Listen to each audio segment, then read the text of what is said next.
The grind never stops, ladies and gentlemen, and what I mean by that is Ramu is here.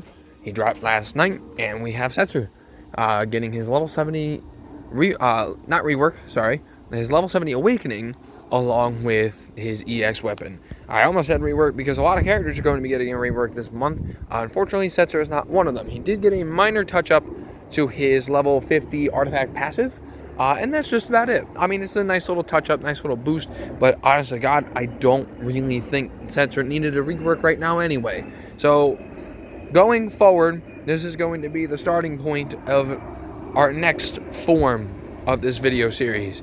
We are no longer in the importance of Cosmos. Cosmos is officially done as of today. In my eyes, anyway. Cosmos is officially done. We have more than enough characters to get us through the rest of the Cosmos. And every single character that drops this month is Cosmos worthy and Cosmos viable. They will be able to clear out Cosmos with little to no difficulty. All the characters coming out are phenomenal, but are they phenomenal enough for our start of Chaos? So that's pretty much what this video series is going to be now. Are they the importance of these characters for the start of Chaos and the prep for Chaos? So let's start with Setzer, our very first character of this video series. So what Setzer got was only just a level 70 awakening. Like I said, he got a touch up to his level 50 artifact passive. Not quite sure what it did exactly, but all I know is it like boosted the effects, which was nice. It changed it around a little bit, which is nice. You know, it's nice. Makes it a little more worth the grind for his artifacts. But his C level 65 is a max brave boost to the party. I think it's by 10% and then by 20% when you get his level 70. His C68 raises everyone's attack and max brave by 10%. And that's pretty much it. So let's talk about his EX weapon. His EX weapon is phenomenal. His EX weapon, basically what it does is it gives him a new frame buff. You know, it's kind of standard at this point. When an EX gives you a frame buff, it raises the attack, max brave, yada yada, so on and so forth. But what he does with this EX is he raises the brave by 100% of the value of the second highest brave currently on the field. So what that means is, for example, say you're in a party and it goes from top to bottom, 35,000, 30,000, 32,000. When Setzer is the one with 25,000. When Setzer activates this EX ability, it will raise everyone's brave by 32,000. With, I believe he has an overflow of 150, 120, whichever one. He does have some overflow. That's a stupid dumb ability. Like, that is crazy good. That is so good, it's unreal. It also gives him access to an HP attack plus, which is just another raise, brave, and throw kind of thing. You know how much I hate those. But with all of that together, how does Setzer perform? Setzer, pretty much, even without a rework, there's never been a point where Setzer was bad. Setzer has always been a fantastic character upon every single part of his release. His level 50, when he first came out, he was phenomenal. When his level 60 came out, he lasted for a long time, and he was one of the best friend supports to bring, as well as one of a key unit to bring on your teams. And it's because of that Freeze Joker. Freeze Joker is such a powerful ability with such crazy good utility that it just makes Setzer one of the most sought after characters. And that's pretty much the situation that we're in here. Now, how is he early Chaos? How is he early Chaos?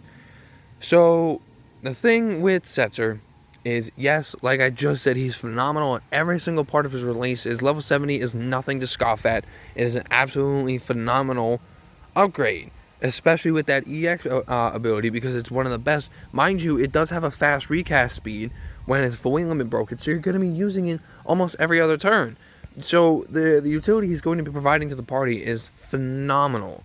The problem with Setzer is he, even though he has a Brave Attack Plus that does do HP damage as long as you're hitting that Brave requirement, he now has an HP Attack Plus. While it's not the best, you know how I feel about those, it still adds to his longevity. And with an EX that fast charges as fast as it does, it's providing him more longevity because he needs it. The problem is even with all of that, Setzer's longevity still is not there. He is not the greatest for the long haul fight, and that's going to be an issue with our upcoming Chaos, because those are going to be long haul fights. They're going to have so much HP that you need to have the abilities and whatnot to focus down with it. Only having 3 uses of his Freeze Joker is understandable because of how crazy good the ability is, but it's also a detriment because you're going to burn through those Freeze Jokers either much more faster than you anticipated, or you're going to find yourself in a position where you're going to need that Freeze Joker and you're going to be all out. And Red Card, while it is a good ability with good delay, the damage on the ability is just not there, especially when it comes to Chaos time. So the thing with Setzer is he's a phenomenal character, and I do think his EX is 100% worth some tickets. But unless he's your favorite, I don't think he is worth the massive drop, like, you know, going all in for this EX, unfortunately. He's a phenomenal character. He's an absolute beast.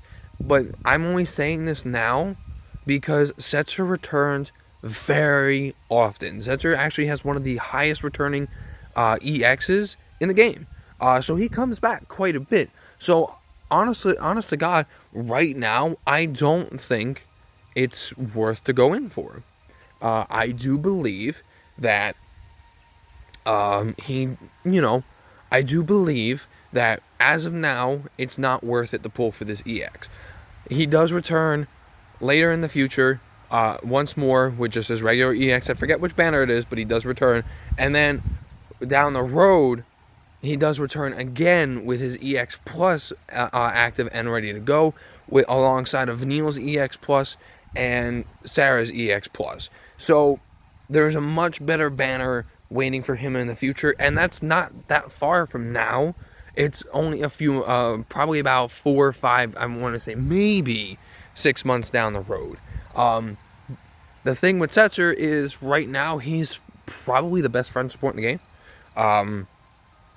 So it's kind of hard to base the decision, because like you should pull for him to put him as your friend to help everyone else out, but you also have to keep in mind that you're pulling for yourself. You know, you need to make sure your parties and you're pulling for characters that you want and the characters that you need. So my consensus on Setzer at the moment, I think he's a pass for now. When he returns in the future with his EX Plus, because that just basically makes him 10 times better, gives him more uses for his abilities, gives him more additional damage and things like that, and his EX just soars to new heights. When his EX Plus drops, I think it was Ultimate Brothers. I could be wrong on that. But I know it is an Ultimate Trials later on in the future, a few months down the road. So I don't think Setzer is worth the drop at the moment. I think he's a much better investment for a future time, especially since right now is so crucial in our builds and everything, and the characters that we need to choose for. If he's a favorite of yours, by all means, slap in his banner, grab that EX. You know, you want to play to your favorites. But there's a better time for Setzer, and I think that's a little later down the road. If you do decide to pull for Setzer, and you do get his EX weapon, congratulations. Do know that I have seen some use of Setzer in early Cosmos, but you have to make sure that you are the ultimate in skill usages, because if you burn through Setzer a little too quickly, he's not going to perform for you. So just make sure you keep that in mind when pulling for Setzer. My consensus is it's a no right now, better for a future. But if you do pull for him now, he's a fantastic future investment, and he is a great friend support. So you'll be helping out other people, and then when his EX Plus comes along, you'll have one of the most, how am I going to word this? One of the best characters in the forms of utility in the game. That's just my opinion at the moment on Setzer, and that's what I believe his importance is, the pre-chaos era.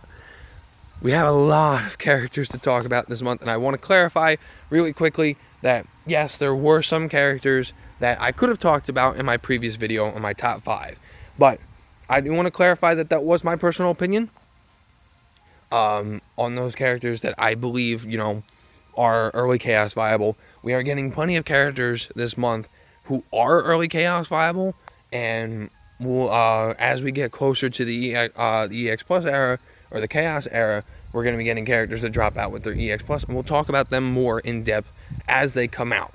So I just want to clarify that we're going to be talking about, just like we're doing here with Setzer, we're going to be talking about these characters more in depth in the future as they come out. So if I missed a character to talk about in my top 5, it's not because I don't think that they're not good for the pre-chaos. Those are just my personal top 5 picks of characters that you could build this month to prepare. And that's all. But thanks for watching, guys. We got Gilgamesh coming out in 2 days, as a matter of fact. Two or three. He comes out soon. But he'll be our next talk. It's gonna hurt my soul. I'm just gonna let you know that now. But thanks for watching, guys. I'll see you in the next one.